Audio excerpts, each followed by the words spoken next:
Most cards in Magic are pretty simple to cast. You just pay the mana cost of the card and it goes into the stack. However, some cards have extra hoops you have to jump through. Some cards will give you powerful tokens after you complete a quest, some cards will transform into powerful creatures, and some creature spells have additional abilities that make them even more difficult to actually cast. So today we're going to go over the hardest to make creatures in the entire game. And starting us with number 10, we have Emrakul the Aeons Torn. This is a legendary 15/15 Eldrazi creature with a mana cost of 15 mana. It can't be countered, it has flying, meaning it can't be blocked except by creatures with flying or reach. It has protection from colored spells, meaning it can't be targeted by colored spells or be dealt damage by colored spells. It has Annihilator 6, so whenever it attacks, the defending player sacrifices 6 permanents. Whenever you cast Emrakul, you take an extra turn after this one. And whenever Emrakul is put into your graveyard from anywhere, you shuffle Emrakul from your graveyard back into your library. Emrakul is on here for being the most expensive creature in Magic. At least the most expensive creature without some way of decreasing it.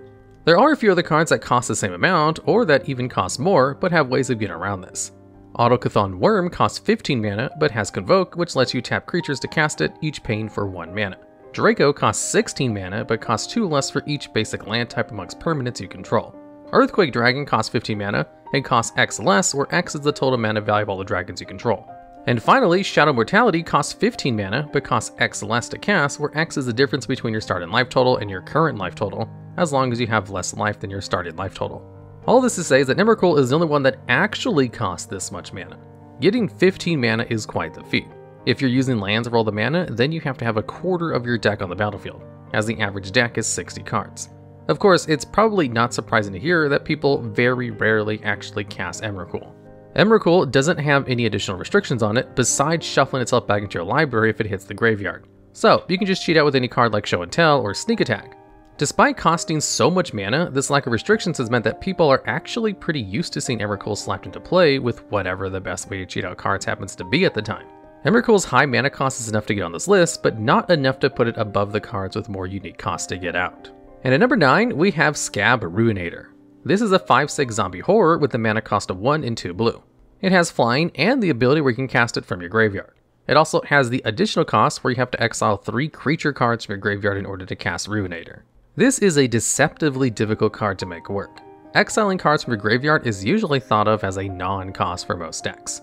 Decks that want to are able to mill themselves or draw through their deck fairly easily, so getting the 3 cards to exile with Skaab Ruinator may seem trivial. However, overlooking the additional hurdle of all those cards needing to be creatures is a huge mistake. This alone means you'll need to mill far more cards to hit the cards you need. Even if your deck consists entirely of creatures and lands, you're still more likely to hit a land than not if you mill 3 cards, so you'll have to mill far more cards. The thing that makes Skaab Ruinator so hard to cast is the fact that creatures aren't particularly easy to get into your graveyard.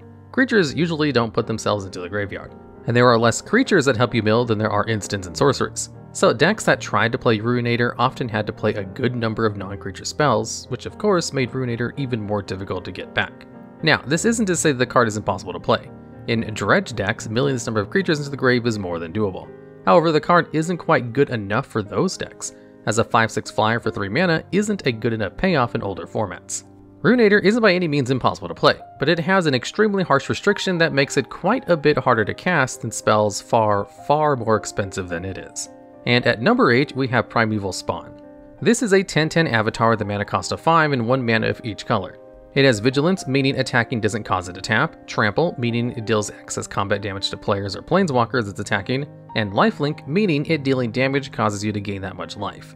It has the ability where, when it leaves the battlefield, you exile the top 10 cards of your library, then you can cast any number of spells with a combined mana value of 10 from among them without paying their mana costs. And finally, the ability that gets it onto this list is that if it would enter the battlefield and it wasn't cast or no mana was spent to cast it, you exile it instead. Spawn gets on this list for having the harshest restriction against cheating a card into play that Wizards has ever put on a card. The most common ways of cheating cards out are reanimation and the aforementioned sneak and show. However, since these ways of cheating the card out don't cast the card, the first line of the restriction stops them from working. Now, you can also cheat out cards with cards like Omniscience, which lets you free cast cards. There are far fewer cards that do this, but they do exist. However, for some reason, Wizards was absolutely terrified of people cheating this card out literally ever, since they added the restriction that you have to pay mana into Primeval Spawn for it to ever enter the battlefield. You can make the card easier to cast by reducing its cost, but unless you pay at least 1 actual factual mana, the card will never come into play. This makes it much harder to play than even cards like Emrakul, despite the much lower costs. This, combined with its high cost, makes Primeval Spawn one of the clunkiest cards to cast in all of Magic. And at number 7, we have Marit Lage, which is produced by both Dark Depths and Marit Lage's Slumber. We'll start with Slumber, the worst of the two cards. This is a legendary snow enchantment with a mana cost of 1 and 1 blue. It is the abilities where, whenever it or another snow permanent enters a battlefield under your control, you scry 1, meaning you look at the top card of your library and either put it on the top or bottom. And at the beginning of your upkeep, if you control 10 or more snow permanents, you sacrifice Slumber and make Marit Lage, a 20/20 legendary avatar that's black and has flying and indestructible, meaning it can't be destroyed by damage or destroy effects. Dark Depths is simply a legendary snow that enters a battlefield with 10 ice counters on it.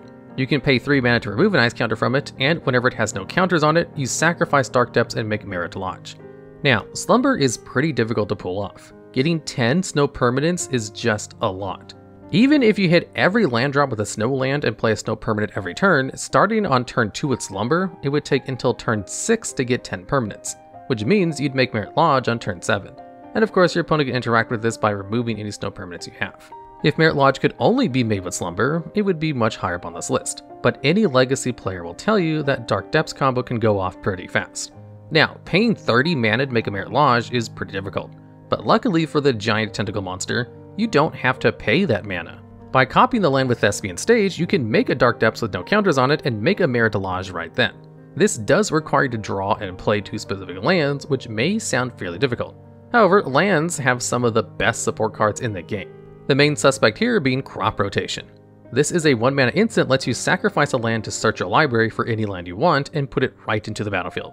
On top of this, you have other support cards like Life from the Loam to get lands out of your graveyard, Mana Bond to cheat out all the lands from your hand into play, and tons of other land tuners like Expedition Map and Elvish Reclaimer. In a vacuum, Marit Lage seems like a hard token to produce, but Dark Depths just happens to have a ton of busted support that makes it far more consistent and powerful than other similar cards.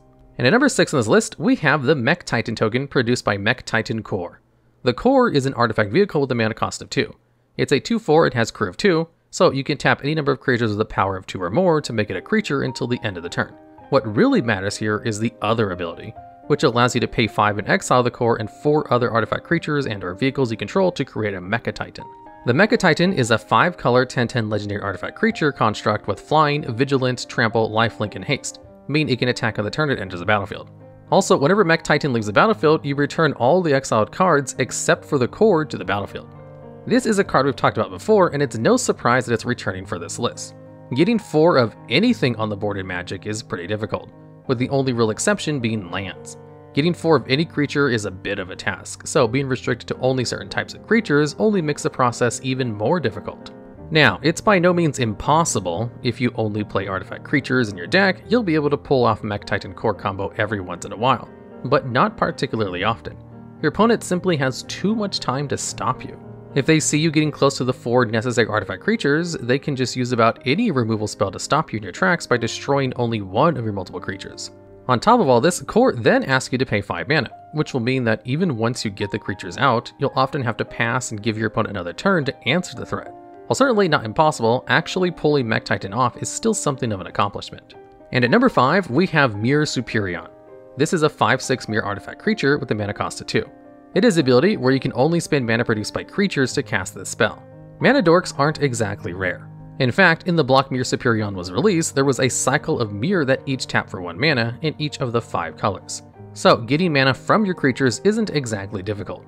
The main issue is that this is very easy to interact with. Bolt the Bird is an old expression in Magic referring to killing birds of paradise with Lightning Bolt. This is a bit of advice usually given to new players, as it was generally thought that the tempo birds generated was too great, and that denying that was worth giving up your removal spell. The point here is that players are pretty used to removing your mana dorks. Even worse, getting 2 mana off of dorks is also a lot more difficult. Usually, dorks only produce 1 mana, so you'll probably need 2 separate dorks. This is important because it means you'll have to run far more dorks to consistently cast Myr Superion. Decks that play dorks don't often play multiple playsets of mana-producing creatures. The idea is usually to run enough of them to draw 1 in your opening hand, but to not be flooded with them. If you want to consistently cast Superion, you'll need to run a lot more mana-producing creatures, because you'll probably need to cast at least 3 dorks since your opponent is probably going to kill at least 1 of them. Now, Superion is a bit hard to get out, but that alone isn't a huge issue. The biggest thing holding the card back is mostly there are just better spells to cast off of all of your early ramp spells.